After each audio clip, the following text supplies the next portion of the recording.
At this time, I want to introduce our keynote speakers.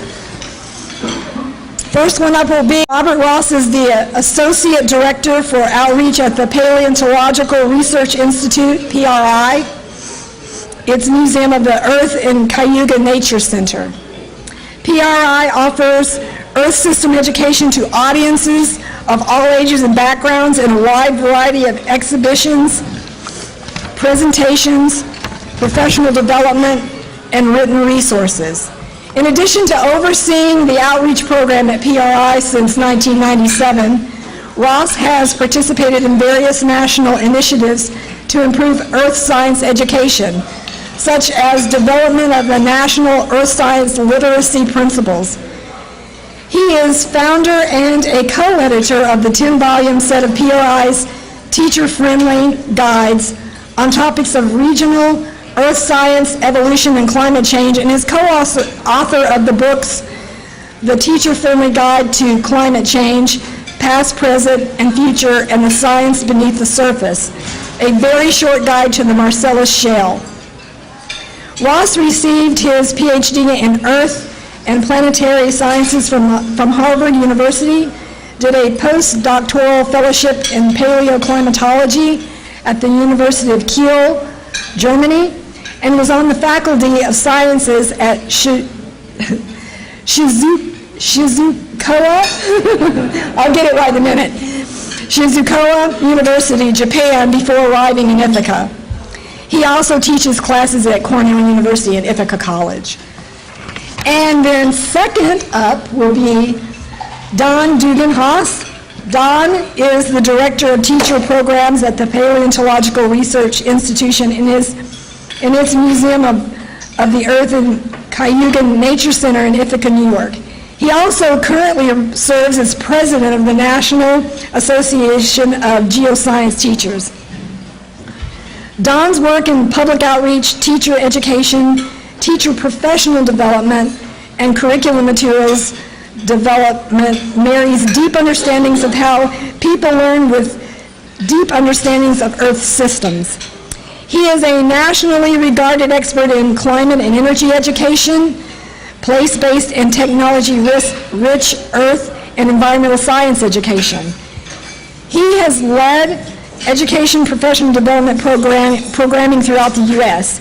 He is also a co-author of the books The Teacher-Friendly Guide to Climate and Change and The Science Beneath the Surface, a very short guide to the Marcellus Shale. He served on the Earth and Space Science Design Team for the National Research Council's A Framework for K-12 Science Education, Practices for Cross-Cutting Concepts and Core Ideas. Don has a BA in Physics from the State University of New York, SUNY Geneseo, an MS in Earth Science Education from SUNY Cortland, and PH in Curriculum Teaching and Educational Policy with a focus on science education from Michigan State University. He has taught at Colgate, Cornell, and Michigan State Universities, Kalamazoo College, and Tapestry and Norwich, New York high schools. So, without further delay, Mr. Robert Ross will be up first.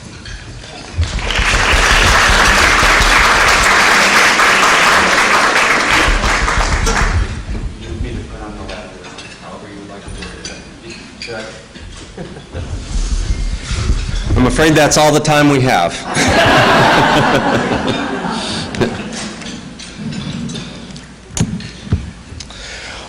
All right, so it is a real pleasure to be here today. This is a great conference, and we're so pleased to be a part of it and to meet you. We've met a lot of remarkable people, and I hope that we'll be working more together in the future. So we are from this place with this funny name called the Paleontological Research Institution. Because of that name, we are known to our local audiences by something different. So we have a public natural history museum called the Museum of the Earth and a nature center called the Cayuga Nature Center. Our website, this is our website, priweb.org. And you can see we do a variety of things. Though we do public outreach and science education, but we're also, at our core, a scientific organization. It may seem kind of random to bring a couple of guys from upstate New York down to Louisiana. I thought it might be interesting just to mention that there are some connections that go way back. PRI was founded by the fourth state geologist of Louisiana, who was the state geologist here for about 10 years.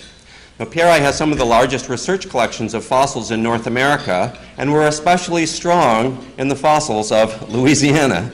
And to this day, we still do a variety of kinds of work, including working in the Gulf Coast using subfossils in a new field called conservation paleobiology. Here's something to think about for future student careers. Using subfossils as a baseline for what natural variation looks like and how to manage coastal ecosystems when you don't have the data necessarily to know what you're conserving to.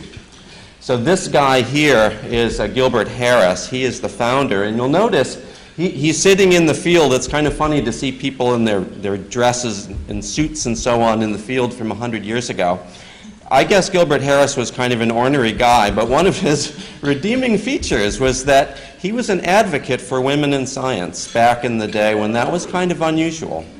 And in fact, the woman on the left there is Catherine Palmer, who was at that time a graduate student. She became his successor and one of the most prominent paleontologists of the 20th century.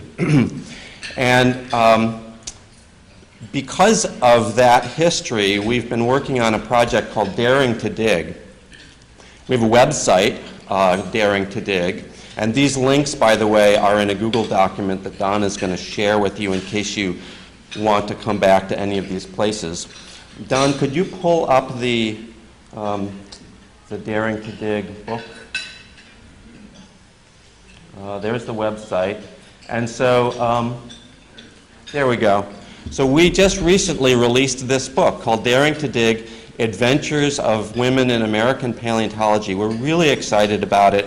It's aimed at sort of upper elementary school, but I think it can be enjoyed by audiences of all ages. And it tells the story of some of the remarkable women in the field who may not have gotten as much attention as they deserve. And it goes all the way back from women in the late 19th century up to some paleontologists that are still very active today. So that might be, if you have a female student who's really interested in paleontology, this might be something inspiring to share with her. Could you go to the Gulf Coast site? We have a lot of tabs open. So we do have I'm sure that you have no shortage of materials on the Gulf oil spill, but because we had some staff actually working on it, part of our website is devoted to what's going on there and various kinds of monitoring and so on. And part of it is, surprisingly enough perhaps, on the Louisiana wetlands. So getting to the matter at hand, we also produce, so in addition to these various kinds of publications and websites, we have a very active teacher professional development program that Dugan Haase has run for a decade now. One of the projects that we've been working on for a long time is this teacher-friendly guide series. We have 7 books that are intended to provide in a sort of a relatively jargon-free overview of the earth science of each of 7 regions of the country, one of which is the South Central, which includes Louisiana. All of the guides are available for free as downloads. So if you ever think that you might need if something like this would be useful, please check it out. All of the illustrations are copyright free. You're welcome to do whatever you wish with them. And so this is the landing page for the South Central Guide. You can buy hard copies. They look like this. They're pretty big tomes. We do charge for them just because we have to print them, of course. So you can get that at our website, or you can download them for free as PDFs. The most recent of these is the Teacher-Friendly Guide to Climate Change. And as you can imagine, this has gotten a little bit of attention by design.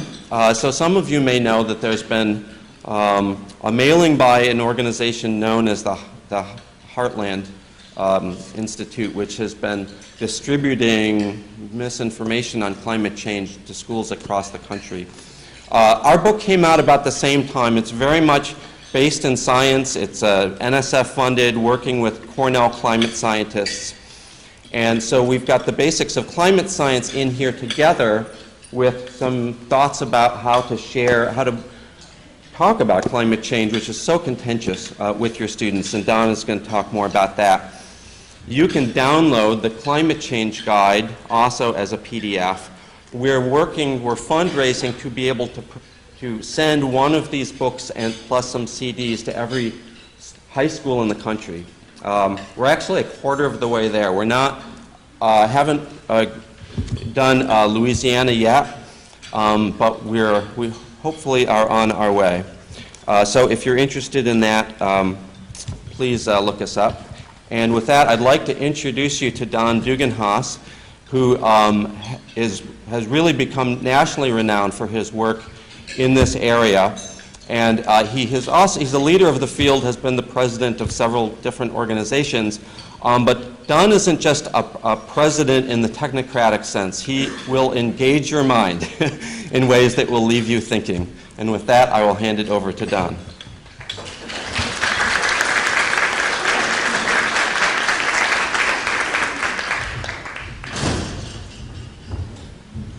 Thank you, Rob. I will clip this on just in case I walk around a little. Okay, so I'm going to talk about fire and brimstone a little bit on your Saturday morning, wrong day of the week. And this draws from the book. This is a section of the Teacher-Friendly Guide to Climate Change. And I'm going to start us off by asking, what does fire and brimstone bring to mind? So just shout out one or two people where I've got to talk quickly, but volcanoes, hell, lots of different things. Okay, picture that and think about how it relates to the way you see the world. And here's a little quote from the King James Bible. Rearrange myself so I can read it. And the devil that deceived them was cast into the lake of fire and brimstone, where the beast and the false prophet are, and shall be tormented day and night forever and ever. From Revelation. Amen. And there's a picture of some fire and brimstone. That's I think about a 400-year-old picture. And in the summer of 2016, so a year and a half ago now, I was watching the news, and they were reporting on the fires in Fort McMurray in Alberta, Canada. What's Alberta? What industry is in Fort McMurray? Tar sands or oil sands, or whatever you want to call it. And a couple of years ago, they had the biggest forest fire in Canadian history. Whoops. Which looked a lot like the fires in California this past summer and fall. It led to the biggest evacuation in Canadian history. 90,000 people from the town of Fort McMurray had to be evacuated. It was the most expensive disaster in Canadian history. And I thought, as I was watching these videos, I thought, wow, that looks like fire and brimstone. And I'm going to fly on by it. And I thought more about fire and brimstone and apocalyptic tales, and I've been thinking about this kind of stuff for a long time as somebody who does climate change education. And the reality is we've been talking about the apocalypse as long as we've been telling stories. So we've been telling apocalyptic stories for the entirety of what we know about human language. And that's interesting to think about. And the Lorax has some of that kind of stuff in it as well. And there's good reason that we've been doing that. They're pretty effective educationally in a lot of ways. but in a lot of ways they aren't. And we need to think pretty carefully about how to frame these things, and I don't think we often think carefully enough. And in polarizing issues like climate change or hydrofracking, which we've also done work on, or evolution, people at both poles of these polarizing issues tell apocalyptic stories. And we, like I said, ought to think more carefully about that. Apocalyptic stories also involve prophecies, and prophecies are predictions, but they're not just predictions. And it's also worth noting that scientists make predictions. Climate scientists make lots of predictions. And I think in a lot of ways, climate scientists are a lot like modern-day prophets. But it's difficult to link specific events to climate change. The drought that led to the fires in Fort McMurray aligns with what climate science predicted. The droughts that led to the fires in California this year are in line with what climate science predicted. The Great Flood that you all had in this area in 2016 aligns with what climate scientists predicted. But prophecies are more than just predictions. They're also asking folks to repent and to change their ways, which I think climate scientists are doing too. And I think for those folks in Fort McMurray, it struck me as, wow, that's really biblical. My grandfather was a minister, by the way, and my mother a librarian very interested in biblical history. Here is now looking down on Fort McMurray, and oops, I meant to do that. Hold on a minute. Let me put that in my pocket instead. I can actually walk. So here is looking down on Fort McMurray in Canada. Here's a 20-mile scale bar. That's a big, big operation. It is the biggest tar sands operation in North America. Just a huge operation. And if we zoom in, we see these huge yellow pyramids. This is a semi, to give you an idea of scale. Scale bar is off the bottom of the page, but these are about 1/4 of a mile on the side, each one of these, and they're stories tall. Anybody know what that is? It's a waste product from the refining process of tar sands. Anybody know specifically what it is? Sulfur. Do you know another name for sulfur? Brimstone. And we wrote the book on fracking, which included a lot of stuff on energy more broadly. So I knew that they were producing sulfur there. And when this stuff was in the news, I said, I should know what brimstone is. And I looked it up, and it's sulfur. And it gets that name because it forms at the brim of volcanoes. But it's also, of course, a byproduct of the refining of oil sands. And I thought, wow, that's really interesting that these folks who are doing this stuff have the brimstone to go with the fire. And we've got these climate scientists being prophets making predictions and asking folks to repent. And I thought, wow, that's really, really interesting. And it's not the only biblical scale disaster that's been going on. Here's Baton Rouge a couple of years ago. Here's an image with 3 hurricanes on it from this past year. Here is, I actually telecommute from Ithaca to Buffalo.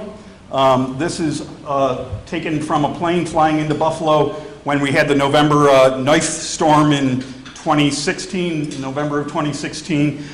There were parts of Buffalo that got 7 feet of snow in 2 days, or in 5 days rather. 2 storms right on top of each other, quite literally. I live in the town of Amherst. Where I live, we got about 2 feet of snow, and less than 10 miles away, they got 7 feet in the course of just a few days. It was incredible.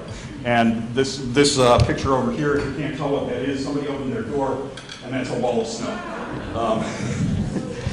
And that was common throughout West Seneca, which is where they got hit the hardest. And of course, we had the fire season this year. This is a before and an after of a neighborhood in California, and there, of course, is a during. So we've got these biblical scale disasters going on, and I'll pause and connect to the theme of the conference. I think in all of these disasters, we saw in real time people being heroes, and quite conspicuously, you know, pulling people from the floodwaters, and the firefighters doing the things that firefighters do when they're at work, and the people running the evacuations and so forth. Lots of real-time heroes. There were also some more subtle, discrete heroes that are sort of hard to recognize, and that is in the form of people doing urban planning who helped prepare for dealing with these disasters, which was uneven. For the hurricanes that hit Houston, they did not have good zoning, and that caused a lot of problems that were avoidable. Along the Florida panhandle, or along the entirety of Florida, there were differential rates of preparation that made a difference in how well different municipalities fared in that disaster, or that series of disasters. And I think that's really important to think about, is this stuff is now sort of cooked into the world. We're going to continue to see these kinds of disasters at scales that until a few years ago we'd never seen before, and those scales are anticipated to continue to increase, which is depressing as all get out. But we can do things to prepare for them, and we can do things to make them less bad. And a really important set of bottom line messages about climate change is that it's real, scientists agree that it's real, it's human caused, and we can do things to make it less bad. And it's a serious, serious problem. We need people doing STEM work in all of those pieces of the puzzle and in communicating. I think an important STEM career, and I don't know what just happened.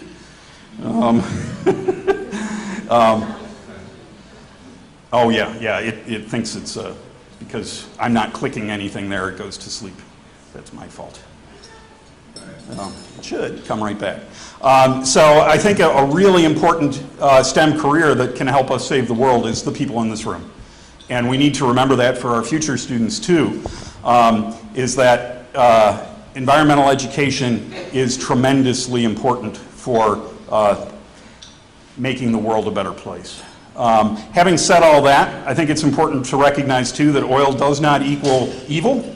As we look around this room, and as we look around pretty much everywhere we go, every day, pretty much, everything we see, or very nearly so, except for the sun and the stars and the moon up above, is there in some meaningful way because of fossil fuels. And we need to pay attention to that reality at the same time that we pay attention to the reality that fossil fuels endanger our modern way of life. They made it possible. They make an awful, I flew up here from Buffalo, couldn't do that without fossil fuels in a real practical way in 2018. Hopefully sometime in the next few years things will change and I won't need fossil fuels to get from A to B. But right now I do. So I think it's really, really important to remember both of those realities. We tend in our messaging to talk about one or the other, and that tends to make us look crazy to the people who disagree with us. So it's true. We need to pay attention to it, and I need to go faster. And there are at least 5 reasons for paying attention to this kind of rhetoric and thinking about it. First is the kind of story is very commonly used, and I think that a lot of people don't think about it very much. I know that I used it for a long time without really thinking about it very much, and that caused some problems. We also know that different folks in the same room will get different outcomes from your message. And that's really, really important to think about. If you got more than 2 people in the room, or if you got more than 1 person in the room, you have at least 2 different audiences there. And some of them will like what you have to say and be motivated by it and work to produce potential negative impacts. Some will tune it out, and some will just get pissed off, if you'll pardon my French, and work against you because they think you're a nut. And you know that from listening to things that people you disagree with say. You think they're a nut. So you need to be very, very careful in thinking about how to wrap up those messages. There's also really interesting interdisciplinary possibilities. Attending to these issues can really help with building understandings of complexity.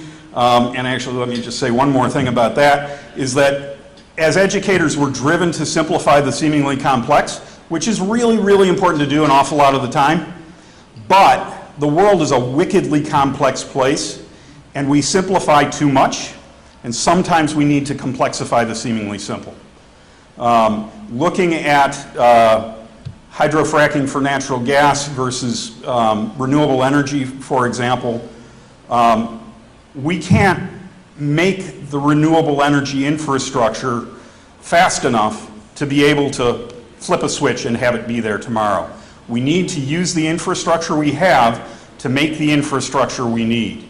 And that's really a pretty complex problem, and it's just the tip of the iceberg. Understanding the use of mythological rhetoric can help identify problematic claims, and we've got all kinds of this stuff going on now, sort of amplified with the fake news in the weird world we live in right now. If an argument is grounded in a Paradise Past narrative, meaning that once upon a time everything was peaches and cream and all was wonderful, be skeptical of that. If it promises a simple cure for multiple problems, be skeptical of that. If the rationale is grounded in a narrative of good and evil, be skeptical of that. It doesn't necessarily rule out those arguments, but it makes them fishier, and it makes them require a little bit more thinking about them. Some bottom lines is that you should use apocalyptic framing very carefully or not at all, and this isn't really bottom lines, I've got a chunk yet to go.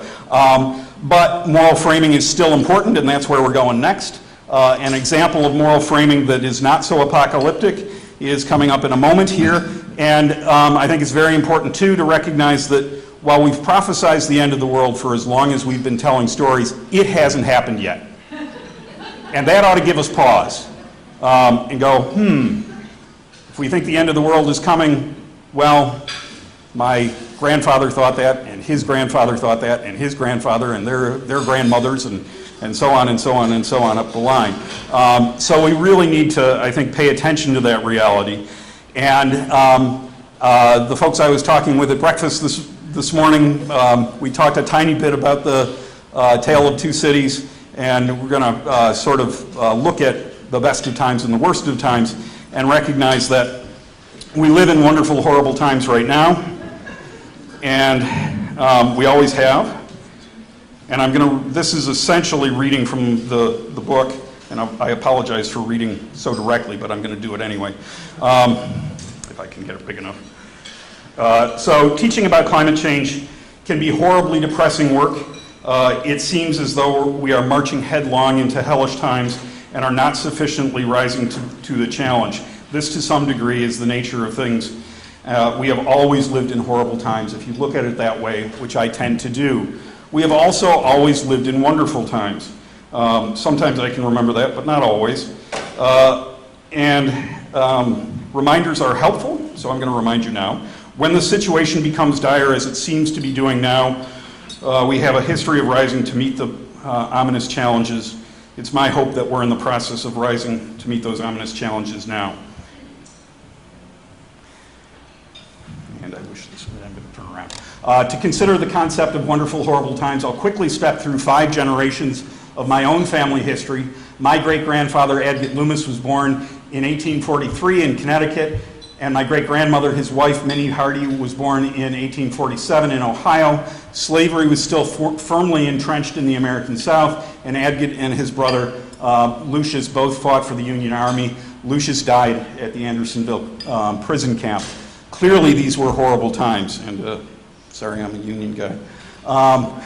This is my great-grandfather in his Union Army uniform, and here is his dear brother, Lucius, who died at Andersonville. The Civil War ended, and my great-grandfather marched in front of President Lincoln.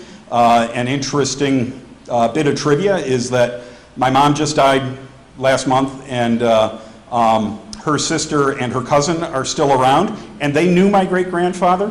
So I'm 2 degrees of separation from someone who marched in front of Abraham Lincoln, and you are too. It really wasn't that long ago in a lot of different ways.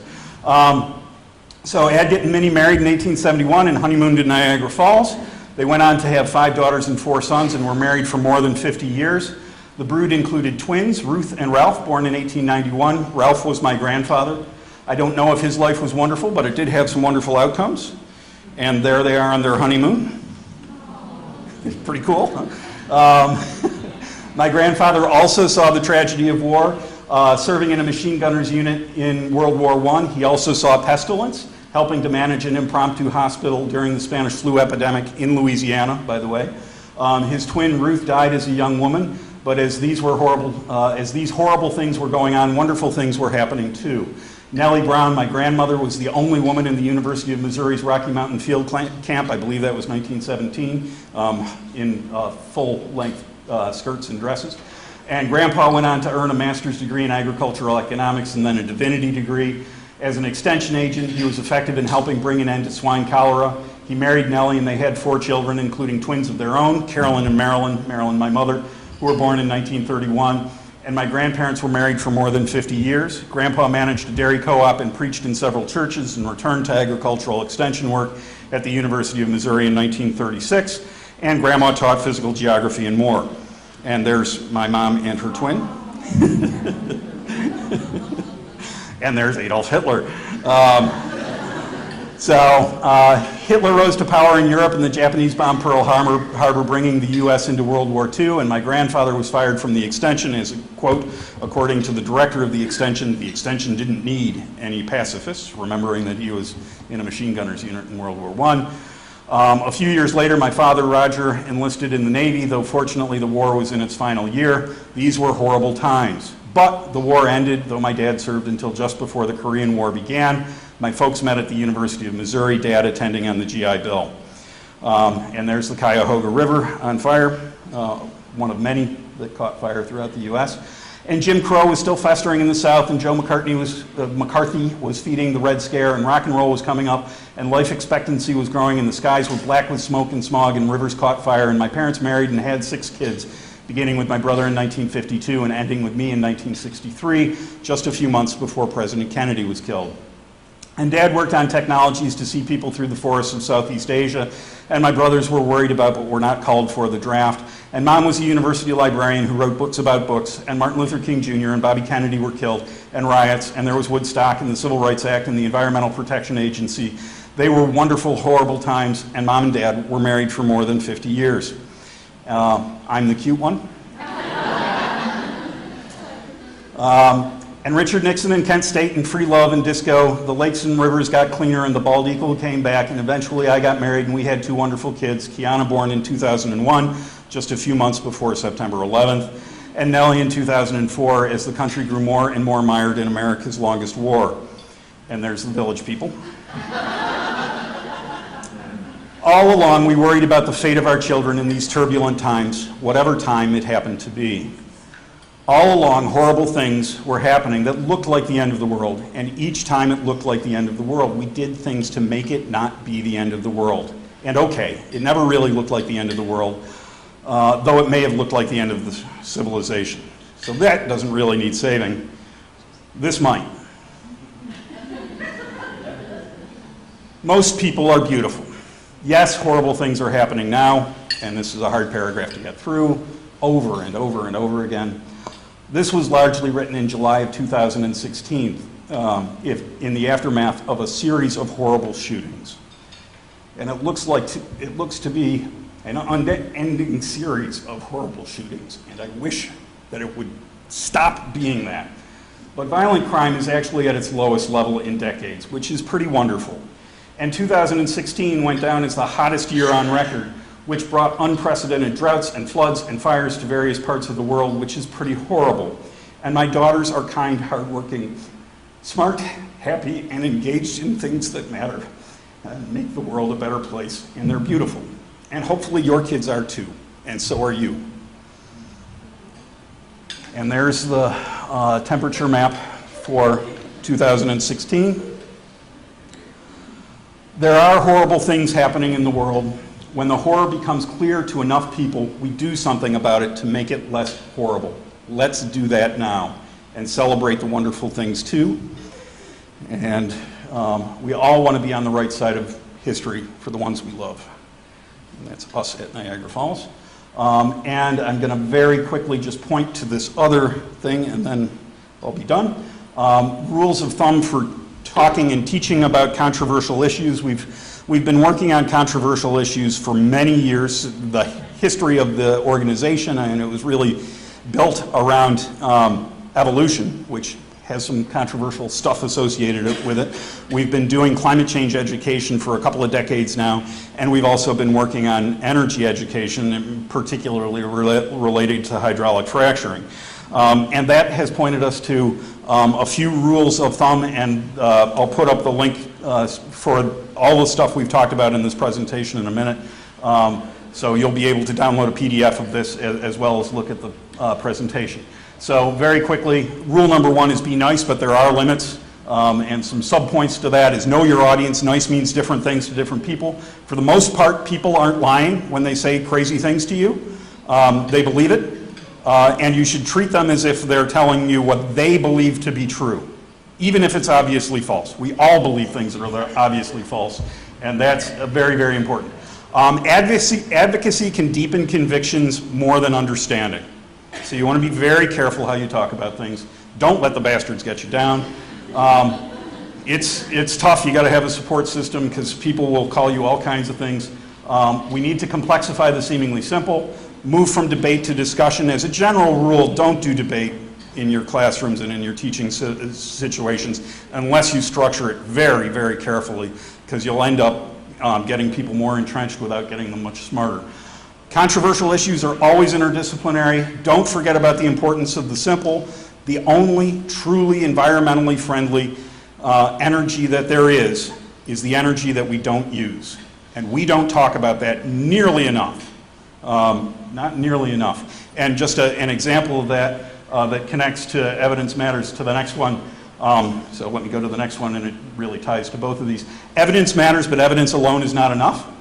You need to learn about cognitive biases, including your own. You need to state evidence clearly and directly and identify a small number of key points. So again, the good ones, I think, for talking about climate change is it's real, it's a serious problem, it's caused by humans, we can do things to make it less bad, and there you go. Mathematics matters, and that is what I was going to tie to.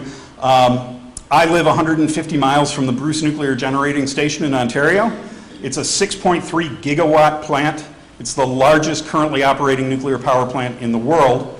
I also live just a few miles from what, when it was installed, was the largest solar array solar farm in upstate New York on the University of Buffalo campus. It's called the Solar Strand because it's strung out in a line. It's about as wide as a 4-lane highway and about not quite a quarter of a mile long. It's 750 kilowatts. You compare that to the 6.3 gigawatts, where 750 kilowatts, that's not a megawatt, it's 1,000 megawatts is 1,000 kilowatts is a megawatt, 1,000 megawatts is a gigawatt. So if we wanted to keep that solar strand the same width, about as wide as a 4-lane highway, and right now it's 0.2 of a mile long, or 1/5 of a mile long roughly. If we wanted to keep it the same width and extend it so it had the same generating capacity as that nuclear power plant in Ontario, we would need to extend it from Buffalo to Juarez, Mexico. That has some environmental impacts. So we can't pretend that we can just ramp up solar and suddenly fix all of our environmental problems. And that's a really important idea. And it requires math to understand that. You need to call out logical fallacies and hold people accountable for misusing them. Persistence matters. You need to keep on going. People do change their minds on things that matter. 2 words there, gay marriage. The majority of Americans in both parties now accept gay marriage. That was unimaginable 20 years ago. And there's lots of other examples. 40% of American adults have no longer followed the religious tradition in which they were raised. Half of marriages end up in divorce. All of those are examples of big changes of heart. People do change their minds. And I am very irritated when people say that people don't change their minds. It takes a long time, but people do. Piling on evidence can bring beliefs to a tipping point. You want to reflect on changes in your own beliefs. That'll help you to sympathize with people that maybe should change their mind. Social media might be a better venue than we think because the conversations can go on for years. And I have actually changed a few people's minds who are my Facebook friends. It took years. But they changed their minds, and they changed their minds mostly because of interactions with me and trying to be civil about it. That be nice is really important. And you want to use the local environment as a starting point. So what's around you? If you go to EIA.gov, you can look at the local energy infrastructure anywhere in the country. So that gives you a good place to start no matter where you live, EIA.gov, and click on the Geography tab. And that's where I'm going to stop. I don't know if I've got time for questions or if I have to get the heck off the stage.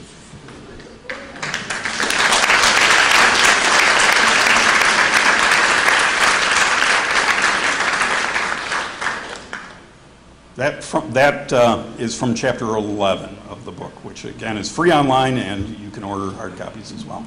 Rob, do you want to switch over to the link so folks can get the... So we put together a Google Doc that has links to everything that we pulled up. So if you, you scroll up to the top of that. Whoop. Now we lost it. Hit escape, and there you go. And scroll up to the top of that. There it is. So that link right there will get you to all of this stuff. Questions? If you can't see that link, it says bit.ly/2018 LAEES. No questions. All right. Well, thank you very much, and thank you for bringing Rob and I here. And I'll be around for the rest of the conference.